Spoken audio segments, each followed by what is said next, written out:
Welcome everyone to the Division A and B podcast. I am your host, Piz Del Ruiz. I am brought to you now in the new home of FPF Podcast, the new home of Calling the Audible. This is our new studio, so it's pretty exciting. I'm happy to be here. Thank you to Sportiera for all the year that you let us use your facility.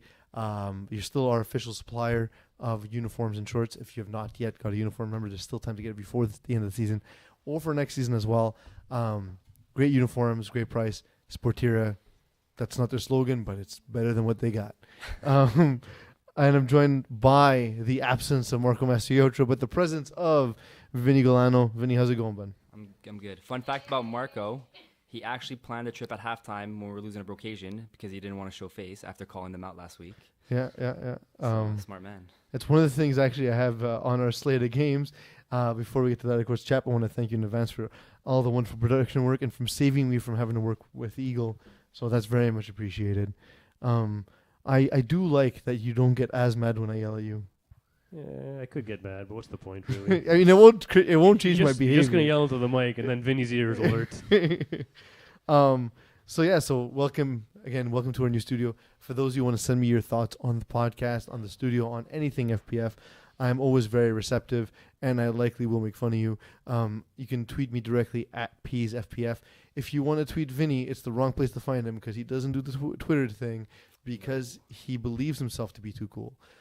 He is findable. That's a real word. On Facebook, and he can be found at Vinny Galano because that's actually his name. If you can't spell it, it's because there's too many vowels. So let's get right into the action. Rare Bears take another L as they face the Finest. The DA Finest. I don't know why they changed to DA's Finest and then Montreal Finest. It's the same guys. Stop. More or less. Okay, exactly. it's fine. It's Kevin Wyeth. It's the one guy that matters. And so, speaking of guys who may or may not matter, who's A. Dariso? I don't know. He's a mirage. I don't know. He showed up, 2 touchdowns, killed it, left. Yeah, so like I looked him up, Facebook, asked people about him. Nobody knows who he is.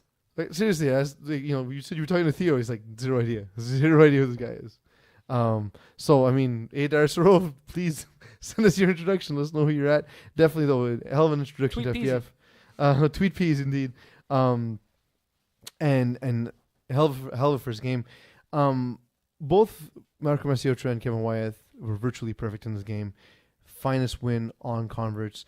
Do Rare Bears need a mistake from Finest in order to win? Or can they ever execute better than DA Finest? It's still week 2, so I'm going to give them a pass again. The week 2 is when we get to make all these bold statements that don't make any sense and no one's going to remember. Marco's past his prime. He's done. Yeah. No, honestly. That's what I was saying. There's still some key players missing for Rare Bears. They're missing Sasha Papic. I still am waiting for the season debut of Jamal Giddens to show up. Mm-hmm.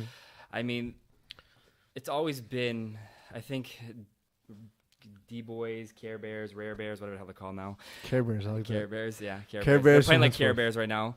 It's always been their kryptonite, Montreal's Finest, and they've always played each other tough. I think a couple times they took them, but we all thought that was the well, because then for the finals last season, I did a breakdown of the history of Finest or Finest / D-Boys.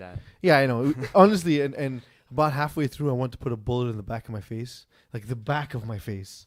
The front would have not been painful enough because it was just an exhausting exercise because I didn't realize how often they actually played each other. And at one point, I believe the D-Boys, Rare Bears, Care Bears, whatever, won 3 straight games against the finals, including the finals. Oh, yeah. And it's since been a letdown.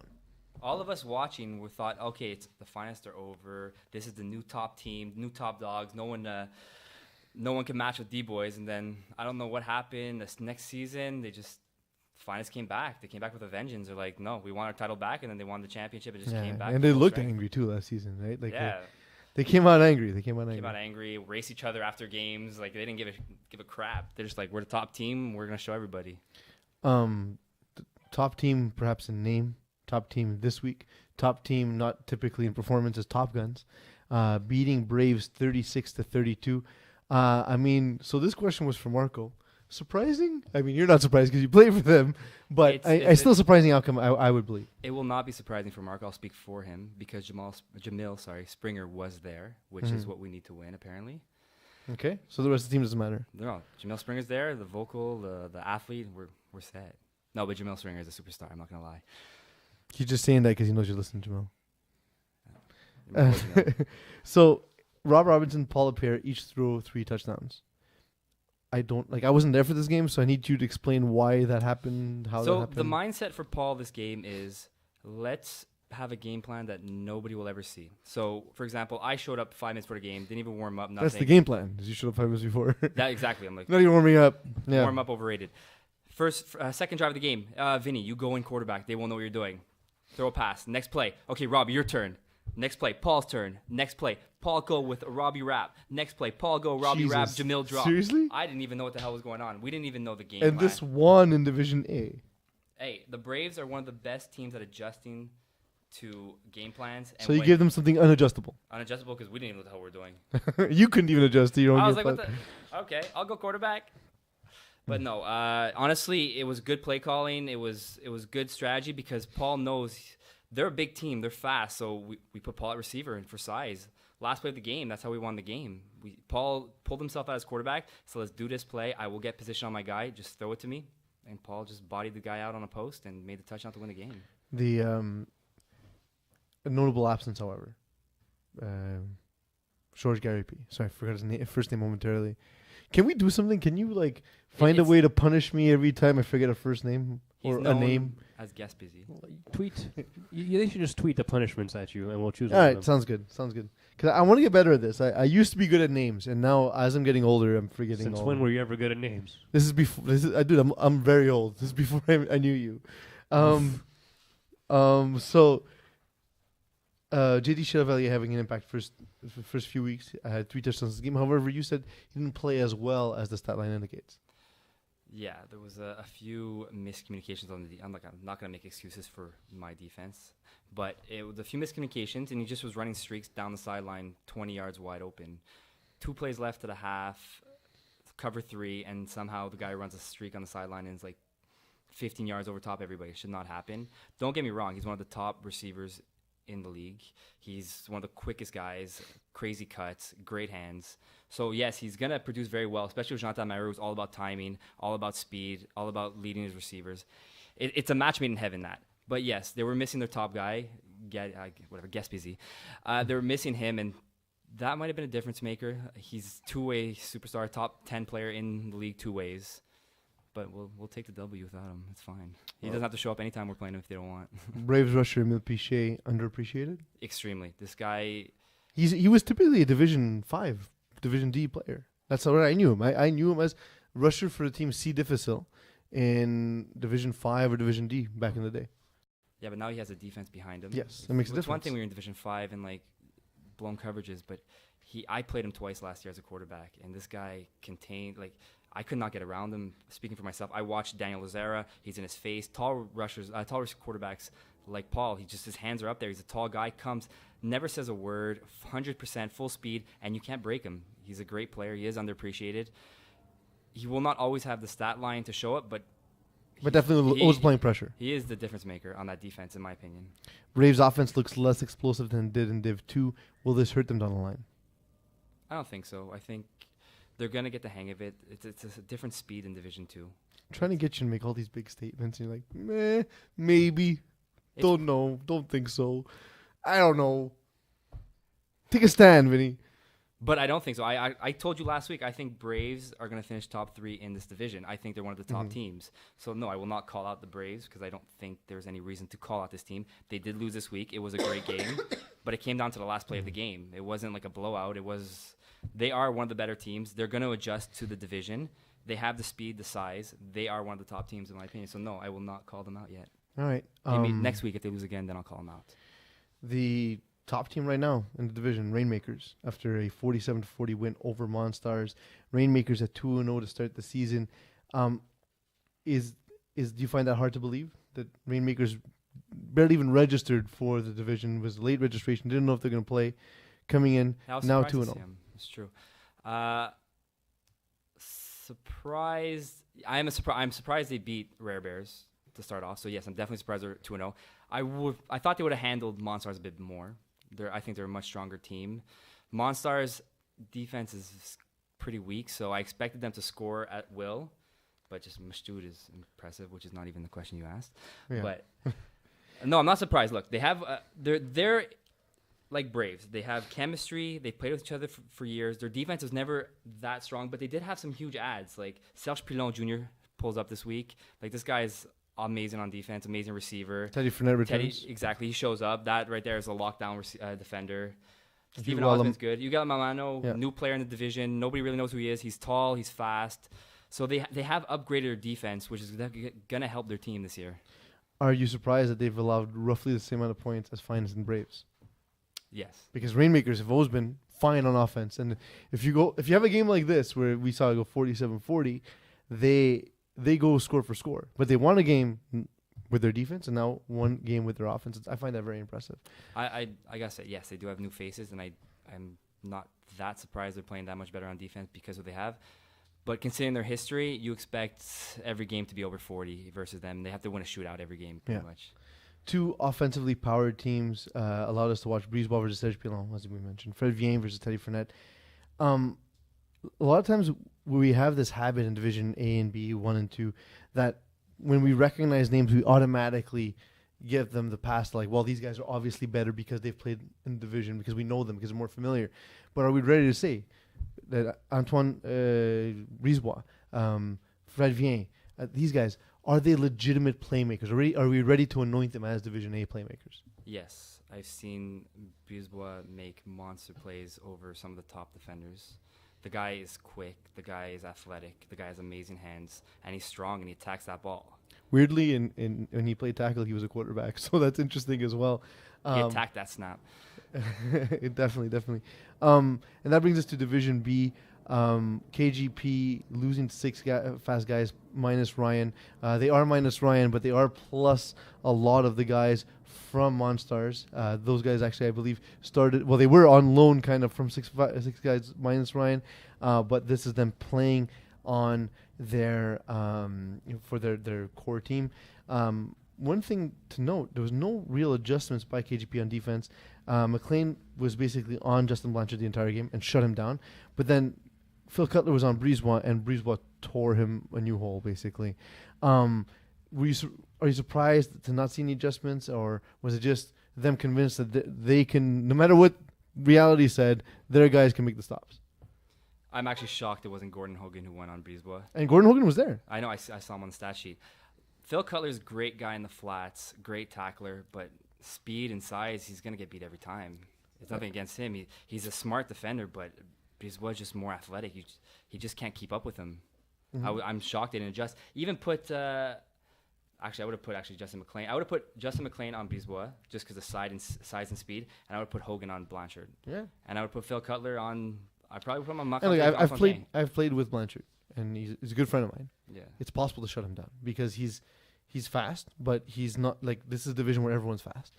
He's not the most physical of receivers. And so it's possible to shut him down. Speed is for Blanchard. Yeah, and so if you match speed on speed, you got him. Yeah. Then Breeze wasn't like, you're never going to shut him down completely, but you need to have a better matchup, I think, than you need a strong defender. You need someone who can be physical and somebody who can jump with them. Yeah. And yet Justin McLean is that guy, not Phil Cutler.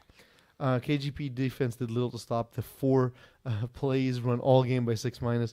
Paiement rushed poorly as well. Julien Paiement, he was the record holder for sacks at one point in the season in the lower divisions. I've played against them. I will say, it was a game where I think he sacked me 3 times. Each of the 3 times, he got 2 fingers on the. So I mean, like, when you're getting beat by a guy like me, Fred Vien will make you look foolish, and that's what happened. Yeah. He basically made a move, pulled the ball down, and took off. And I think Julien Paiement learned something about rushing today or in that game, because you can't just take off in a straight line, not break down, and dive and expect to come up with the flag every time. But it looks like he runs wind sprints every time, and if the quarterback makes one move, he's diving full extending as a rusher, but 9 out of 10 times you're going to miss him. Yeah, yeah, And Fred Viens is very elusive too. So. and Fred Viens is a natural. It's funny because Reeves was a natural quarterback, but Fred Viens is an actual receiver. He played receiver and tackle, and so he's a guy who's very quick, very fast, uses his body well, has great control of his body. So you're not going to be able to contain him by running straight at him. Phil Cutler's play calling in this game also was bizarre. They did a lot where they would stretch the field and have something deep and have something short, so like a hook and post, or a hook and corner, or a hook and fly. And there was just the whole intermediate area of the field didn't need to be covered by 6- Ryan. So, again, given Phil's experience in FPF, does that surprise you? No, I don't think he's changed his game plan since he's been quarterback. I don't want to be mean, but he's predictable as a quarterback. And we spoke about it last week, so I'm rehashing last week's conversation. But he has plateaued. I don't think he has anywhere else to go from here. I think we know what Phil Cutler is, and it's become easy to adjust to. It's unfortunate, but he'd be a dominant Division C quarterback, and that's the problem, average, right? To below average Division B quarterback, unfortunately. But see, that's the problem. So you don't want to populate a division with guys who dominate, because then that ruins the division. And then you have a guy like him who's stuck, kind of having to throw in Division B. And I mean, I think he would admit too that he's not one of the division leaders, one of the guys who's going to be the guy who, he's not going to be Fred Viens. He's not going to be, for example, Simon Dagenet, who had a great game, great start to the season. I am so angry at him, by the way, because I played with him in Division C, as I mentioned last week, and he's been atrocious. And then in Division B, he's tearing it up as if he actually knows how to play the position. So once again, inept and then great. His only interception deflected into Jeremy Anderson's hands. Can you explain this whole that is Simon Dagenet? He wants to keep his quarterback job, so he plays these two amazing games. I think this happened last spring, if I'm not mistaken. Went off 11, 12 touchdowns in 2 games, and then he followed that up with 5 interceptions. Mm-hmm. Playing Rich and Famous this week, by the way. So I think he shows them that what he could do. So they're like, okay, this is our quarterback. And then he goes back to regular Simon Dagenet, but they're like, but he did that once. So he can maybe come back. And then that's how he rides out his season. He barely makes the playoffs or just out of the playoffs every time. Dropped the mic. Defender Pat Chenard dropped his shoulder into Nadeau Pugh's chest. Potentially dirty play. Were you there to see that? Unfortunately, I was not. I heard you talking about it though, but I unfortunately didn't see it. So I mean, please describe it. Pugh goes up for the ball. Chenard does not, and it was called. It was appropriately called by the referees. Kudos to them. Lots of calls in this game. Actually, flags were flying like it was a festival with a lot of flags. Flag festival. Flag fest. Fun with flags. Like it was Six Flags. Jesus. Whoa. What's wrong with me? I had that joke lined up too, and I just forgot. Anyway, Pat Chenard does do this from time to time, where he takes a run at a guy without necessarily playing the ball, and everyone knows he kind of does it. And it's the thing that you're not saying because you play against him, and I'm free to say it because I don't play against them. Because I'm going to see it next time I play him? Yeah, exactly. And you're the guys who get pushed out of bounds. But Vinny, as a guy who was known to be dirty before, thank you. How do you react to this kind of accusation, perhaps that maybe clean that up a little bit? Still intimidation early in the game, so they know you're there, and then you just play clean the rest. Yeah, that's fair. That's fair. Look, way to get around the rules. I like that. But getting back to the flags, there were 3 defensive pass interference that dropped the mic the ball at the 1. When you consider that, it's hard to believe they lost this game. Honestly, it's unacceptable to not score on 3 possessions from the 1. It is a toughest zone, but that's Mario Pareca. He's a big arm quarterback. He likes to go deep, but when you're in those tight windows, I don't think he knows what to do. He panics, the rusher's in his face, and he launches it, but he launches it over people's heads, not the ground. He panics too much. And we'll get to a little bit about Mario Pareca in a bit. Coyotes?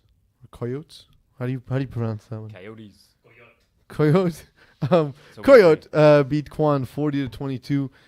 Coyote got off to the hell of a start.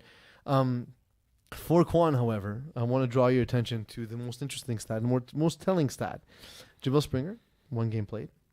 Jalen Greaves, Rashawn Perry, who's no longer on the team, Ryan Perry, Giovanni Lani, 0 games played across the board. Is this a problem or just the thing that happens early in the spring season? It just happens early in the spring season. Like right now, Quan is fielding an amazing Division C team. They almost fit the Division D cap in week 1. I think I spoke to Alex about that. He sent me a copy of the text. That's why I know everything. Nothing's private. Okay, so welcome to the media. Even this week, they barely went over Division C cap. Yeah. But it's not a problem because it is early in the season. People are gonna miss. It's gonna happen. But they do need to show up because you cannot go 0-3, 0-4. Then you're gonna be in a hole, and then it's really tough to make the playoffs after that. Given that situation, are they too reliant on lower division talent? They're a group of friends. They've always grown up together. They are, but they have so much chemistry together that those few guys who are the higher division players who are going to make the impact on defense, I think they're going to be fine. Like James Nowakowski is a great receiver. He's a lower division receiver, but the way him and Alex Holowak play together, the chemistry is just perfect. Like he doesn't flash James Nowakowski, but the guy produces. Has great numbers. He has an excellent beard too. He has a gorgeous, beautiful beard. It's gorgeous, luscious. Yeah, I need to know the conditioner. What? Good hair too? No, not so much on the hair. The question was, sorry, from the studio audience, does he have good hair too? James, sorry, no, but your beard is amazing. Your beard's amazing. Potato. Yeah. Although we did discover in Division E podcast that great hair does not equal great beard, and vice versa. And the source was women. So thank you, Chapman, for that research. God bless women. So many people are lost listening right now.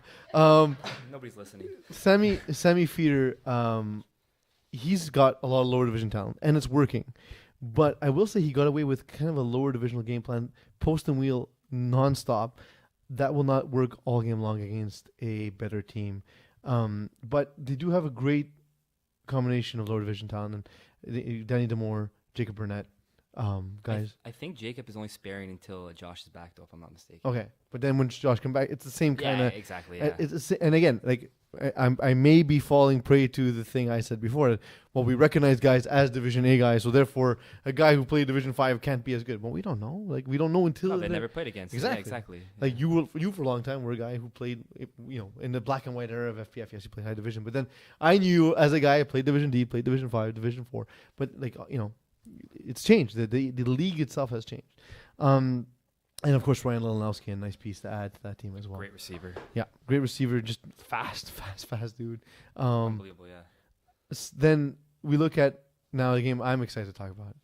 Rich and not so famous, rich and infamous at this point. Marco talking so much trash and then decided to call him sick for the podcast because he said you guys are going to lay a beat down on Brocation, that they're going to need to take a Brocation after this game, that they're going to have to lick their wounds, their bro wounds.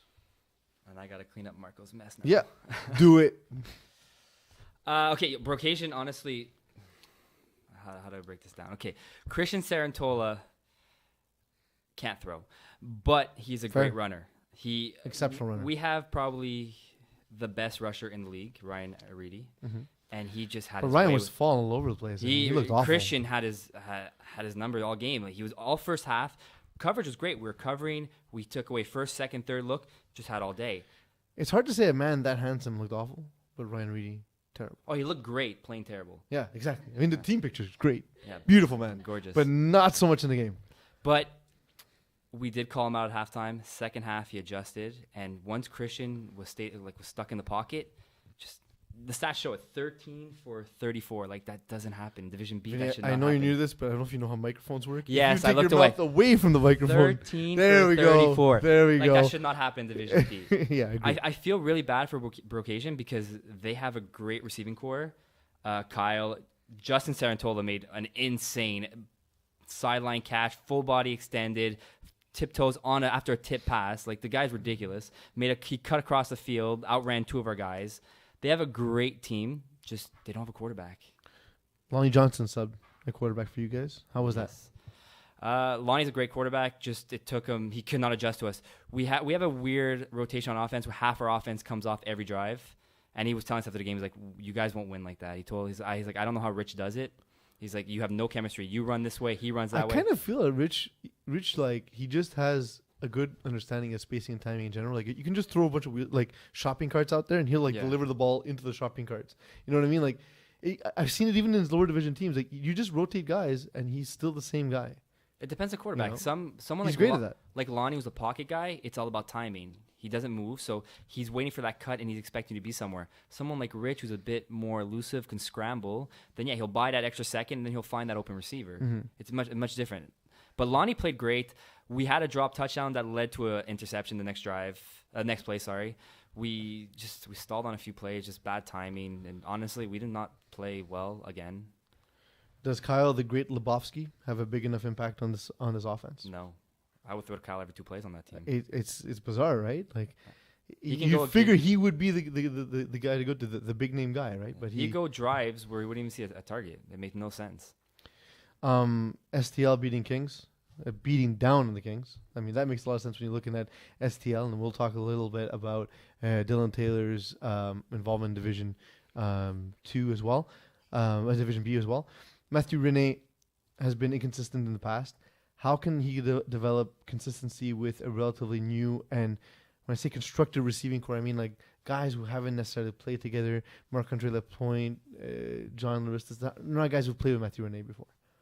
It's going to take a couple more weeks. I'm telling you, he's a good quarterback. I played with Matt Rene. I played with him outdoors. I played with him indoors. The guy is all about timing also. He needs to play. Like Rob Mastute is a receiver. Like he has what? That's it, Rob too, yeah? Yeah, 1, 2, 3. He has 4 potential all-star receivers. Give him another week. It's week 2. I actually really like Matt Rene. I think he's a great quarterback. Granted, last year being yelled at every single play, I think I would crumble. I don't know how people could do it, but he's going to adjust. His receivers are going to make plays for him. He just needs a couple more weeks. Mm-hmm. Well, I hope 1 more week for his sake, because if they go a couple more weeks, it might be trouble. We'll talk again specifically about Dylan Taylor, because I want to spoil it in this segment. But is STL too strong for Division B after their performance in Division 2? I think so, yes. I don't think... I was surprised. I thought they were going to register for Division A. I thought that was a done deal. But again, it's also not the same team because they lose some pieces to... They lose Rares their and so on. all-star Theo. Yeah. That'd be a significant downgrade. But then, I mean, they'd have to go out and find another guy. But I mean... Can you replace Theo? No, I mean, replacing arguably the best player in FPF in both ways, no. Absolutely not. But that's the key. That's the thing. You need to find a guy who's... Look, I'm happy for Dylan. He gets to throw again. Like, quarterbacks like myself and Dan Lazara were forced up a division, and we end up taking a year off. He was able to make it work, so he fit his friends again. They're a bunch of all-stars. It's going to be one of the top teams to beat, but they are beatable. Look at Kwan last week. They beat them by 2 points, I think. Chapman, there's a condition. I believe you're familiar with it. Imagine you have a ball bag, but there's no balls in the bag. What would that condition be, that medical condition? Being a eunuch. I think that's what happened to Dan Lazara and Vinny Galano coming into the season and deciding not to throw Division A. Eunuchism. Is eunuchism a thing? I have to look it up. But Please do. I was too scared, and definitely Dan Lazara was too scared. Yeah. It was immediately after his loss in the Division 2 finals, and he's like, no. I saw him in the locker room Not crying. He's doing like, it. I'm never playing again. Yeah, pretty much. And Simone was taunting him too. I was like, dude, he's gonna punch you in the face. He was so mad. But yeah, I honestly Simone I was taunting. it was funny. It was funny. Of all the people to be taunting him, it was funny. So let's look at the Propellers and the Albatrosses. Who is elevating their team in Division B? Who is dragging their team down? Let's look at which Division B quarterbacks are not playing up to snuff, so to speak. As soon as you asked me this question, 2 quarterbacks stood out. Greg Stern. Mm-hmm. His receiving core is unbelievable. Sasha Papic was not there this week. Marco Bertoli was not there this week, so I guess he has a slight pass there. But just he's not hitting. For someone who's played with these guys for so many years, it looks like they have no chemistry. It doesn't look natural. There's a book on Greg Stern. The book is out, and it's essentially, we talk about timing and how certain quarterbacks are really reliant on timing. Greg Stern is the most reliant on timing quarterback I've seen. My worry is, as the game gets more physical, you can't just throw the ball into the spot you expect your receiver to be in. You need to make actual reads. You need to see your receivers making adjustments, because, man, Div A and B receivers need to make adjustments because the defenses are that great. You know what I mean? So I agree. Yeah. I think it's a style issue. I don't think it's a talent issue, because he throws a beautiful ball. Best form in FPF. He throw it through a brick wall. great accuracy when that timing develops. But the timing and accuracy work hand in hand. I think that's been the biggest issue. Truth be told, I've showed up with different rosters to play against the Incredibles in the past, with goons. My brother being the goon, being one of them. But guys who are gonna go and disrupt routes, because it just changes how he plays. Exactly. Yeah. And Div B, everybody does that. Div A, if he goes into Div A eventually, or Div 1 and 2, man, you're gonna see that's just how the game is at that division. You know what I mean? Well, he did pretty well in Division 2. He did play, but not that next level. No, exactly. You know, once somebody, like you said, once somebody bumps his receiver off the route and he's not at 10, he's at 8, or he's at 12 yards, just the pass doesn't reach him. Yeah, it's not the same. And again, I think the positive side of that is, I mean, he doesn't get enough credit for being as talented as he is, but the thing that's wrong is something he can fix. Absolutely. You know what I mean? So we're talking a lot of trash about Gregson right here, but the truth of the matter is what we're saying is this is just something that is an adjustment thing that, you know, he plays first season Division 2, playing his first season Division B. It's a big or second season transition. Division B. It's adjustments. Yeah, like he's gonna get there. He's gonna get there. It's just he has to address that. Who's the other quarterback? Okay, I was debating between two. I'm gonna actually ease up on the one I was gonna talk about and say Simon Dagenet, because I have him in the other category. We go ahead. You make your case. I'll make my case. he's lying to his team. It's cruel. He's misleading them to think that they actually have a chance, and then he's going to throw 5 to 6 interceptions per game for the next few games. Yeah. I mean, if you've seen his girlfriend, you know he does lie often, because that doesn't make sense either. But I don't get that. So I mean, when I look at lightweight, there's a couple of pieces overall, but there's just like something missing on the team. And quarterback. Yes, but like it's not an absolute monster of a roster. It's not like when you look at 6-R, for example, who we just noticed James Floriani is also on the roster for some reason. But ridiculous. It's an okay roster. He's allowing them to play really above their level at the moment. I know it's not going to last ever, but this is like a week 2 topic. So in week 2, I put Simon Gadashi in the other category of he's a propeller for his team at the moment. Anybody else in your mind? Mario Peroka. Yeah. Pereka. Again, arguably the best receiving core in the league, and just the guy doesn't produce. I watched him week 1. He had 2 40-yard bomb touchdowns that were interceptions that were dropped into receivers' hands for touchdowns. I mean, you don't get much luckier than that. He doesn't make the proper reads. He relies too much on a strong arm and just tries to fit into holes that aren't there. Like you had the conversation earlier, which nobody here knows about. Anyways, I find he plays a lot like Jay Cutler. Mm-hmm. He thinks he can rely on his arm talent alone and just force the ball into double coverage, think it's going to get there, and it doesn't work. And with the receivers he has, they're going to win their matchups. Just find the right matchup. And speaking of Cutlers, what about Phil Cutler? I mean, we talked a little bit about it. It's a pretty solid team. I think we already spoke meanly. I mean, I'm not going to kick the man while he's down. This is my turn. My turn to take it. No, but I mean, I think none of it. What we're saying is mean necessarily. Just the FPF is getting better every year. It's not even him getting worse. It's FPF is improving each season. Plus, it's week 2. It's also week 2. Next week, Mario Peroka can throw 9 touchdowns and 0 interceptions, 400 yards. Who knows? Absolutely. Anybody who's so you talk about the teams, so the guys dragging their teams down. Anybody who's lifting their teams up at the moment. Theo Ojea. Quarterbacks. Oh God. But yeah, I mean, definitely STL is, as we talked about, is different. They're Div A caliber team with Theo, and maybe not quite as strong in Division B without Theo. I'll put Sammy Feder. Look at the difference 1 week to another when he's there and when he's not there. Mm-hmm. 40 points when he's there, and when he's not there, they get destroyed. Would you say Fred Vienne, or is he a product of all the pieces around him? No, Fred Vienne's amazing. I think he's going to be... Him and Dylan Taylor are going to probably fight for quarterback of the year this year. But I expect Fred Vienne to be amazing. So I don't think he propels his team because he has the weapons around him that it's a team effort. Both sides, offense, defense, receiving core, his brother at the snapper. Everybody is on all... Who's weirdly fast, by the way. It's ridiculously fast. He can outrun me. I'm like, I watch him run by me like, how did that happen? and he catches the ball and he just comes at you like a bowling ball. Like he's fast, he's huge, he's strong, he's got great hands. So yeah, absolutely. You jump out of the way hoping to flag him. yeah, exactly. Right now in Division 8, Rainmakers 2-0. Then we have Braves Finest. I'm just gonna call you Montreal's Finest. Stop with your stupid name. Braves, Montreal's Finest, Top Guns, Monstars all at 1-1. Rare Bears at 0-2, and we expect them to be better. Is this true parity in Division A, or is it still basically a 3-team division in your mind? It's true parity. A lot of the teams, like Monstars, are always going to be a high flying offense. If they can win the shootout, they're gonna win. Obviously, they're going to win the shootout. They're going to win. But they're if they score more points, they will win the game. But they are the team that can score. Thank you, John Madden. You're welcome. I need to draw it up on the screen. Vinny, but you're so young to be senile. It's crazy. But shut up. No, but Monstars can score 50 at will on any team, so they're always in a game. Rare Bears are going to turn it around. Let's be real; like their defense is going to show up eventually. You have the Braves, who, in my opinion, are going to be top 3 team in this division, which is not. It's going to be a tight division, but they're going to be up there. DA Finest always going to top 2 for sure. Top Guns added some pretty good players. Speaking of my team, but like Anthony Van Dam, top 3 receivers in this league. Nobody really knows him. He's always played lower divisions. Time Cop at that. Time Cop, yeah. The guy, pure route runner. So they added him, who this week tore it up in tight coverage. Rainmakers, clearly you can see that based on their additions, their team has turned it around. It's going to be a great division.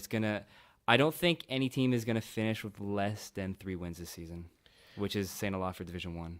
Well, I do hope you're right, because in the past it's been a 2-horse race for a long time, and now looking at it, I was like, well, there'll be a 3-horse race. But if it is true parity, I think we're going to have a great season on our hands. And I think we're going to have a great playoff ahead of that.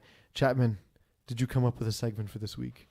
Games of the week. Jesus Christ, man! All right, let's do games of the week. I love it. You didn't write games of the week, so this is my segment now. Punch you in the face. Excellent. All right, in Div A, we have Top Guns versus Montreal's Finest. I guess I will take this one, because otherwise, obviously, Vinny will choose his own team. I think all of those tricks and everything he did to beat Braves is cool and funny and all those things. Hilarious. Sorry, I'm also dying, guys. My voice is barely getting there. But I am going to go with Montreal's Finest. They're just more refined at this point. If that person they added, whose name I currently forgot, but will come to me, is a real person. Oh yeah, A Daricero. If you're a real dude, you're amazing. So I think you guys won't be able to cover him because you don't know who he is. But just in general, Montreal's Finest, Pat Chenard on the team, Mike Harrington. It's a great collection of talent, and I won't do the Mokan thing of saying it's the worst Montreal's Finest team. It's not. There's no worst Montreal's Finest team. It's just variations of awesome. This variation of awesome is going to beat your variation of Top Guns. In our next game, we have Rare Bears versus Monstars. I'm going to go for Rare Bears this game. I think they're going to turn it around. I expect Jamal Giddens to show up. I expect physically to show up. Sasha Papich should be back.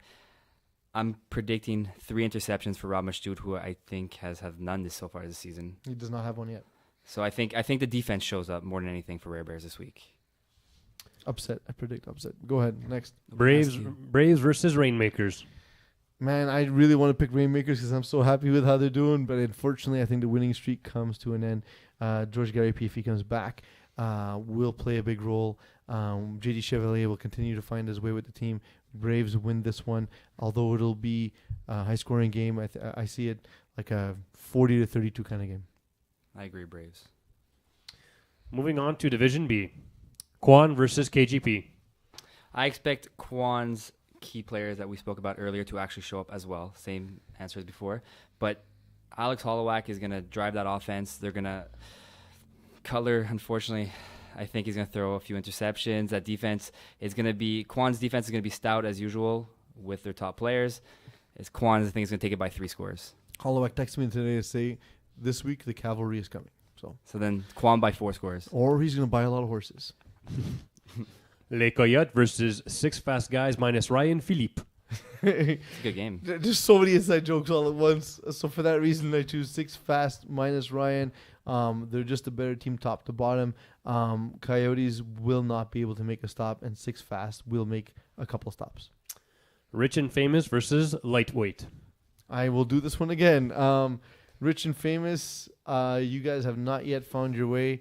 While Marco Masiocho does know Simon Dagenet's playbook inside and out because it's 5 garbage plays. I will say that I don't know if he's still in Cuba. You don't even know if he's still going to be in Cuba. I at have the no time. clue. Or I even think we're if- better off if he's in Cuba. So So I think either way, lightweight go 3-0 to surprise everyone. that hurts. I know. Kings versus Broke Asian. I'm gonna go with the Kings. After seeing the way John Larissis rushed Jonathan Mayer, who's one of the more underrated elusive quarterbacks in the league. I think he's gonna be able to shut down Christian Cerantola, and just that offense. They're not gonna score more than 2 touchdowns, so I think Kings are gonna take him easily. Incredibles versus Drop the Mic. Incredibles need to not have 6 players missing. That said, I do think Incredibles will win this one, and they'll score a lot of points. Drop the Mic will not quite be able to keep up. OTF versus STL. So many acronyms. STL is going to take this one. OTF relies too much on the brothers' athleticism to make plays. I don't think they've played a defense like STL with Theo, Jamie, with Guillaume De Palma. I think it's going to be this is definitely going to be the biggest blowout of the week. Final thoughts. I can't believe you picked lightweight. Pick Simon. You guys look bad. We look terrible. Our defense looks good. Our offense looks terrible. Offense just can't, man. Like Rich Humes is back. The cavalry's back now. well, in that case, I changed my pick to Rich and Famous. The one-man show is back. So now you're not just and famous. You're back to being rich. Exactly. And famous. Chapman, final thoughts. I don't know what kind of segment I'm supposed to have, but I'm going to Jeez. stick with Games of the Week. This This pisses you off. This much creativity is all I need from you. That's too much. This much. No. In his defense, when we spoke before the podcast, he thought you had something for him. Jesus Christ. I have to do your job too. Yes. Okay. Listen, you make me look up so much stuff on all the other podcasts. This is the least you could do. Was there anything you had to look up this podcast? Unicism. It's an Unicism. actual word, surprisingly. Nice. Eunuchism. So you are a eunuch. I thought we weren't supposed to learn anything on the podcast. Dan Lazara? No, that's that's Division E. Division E you don't learn. Okay. A and B you learn. All right. Dan Lazara, also a eunuch. Thank you, Vinny. Thank you for our studio audience for joining us. Very quiet studio audience. Thank you, Chapman, for not coming up with a segment once again. And remember, goodbye.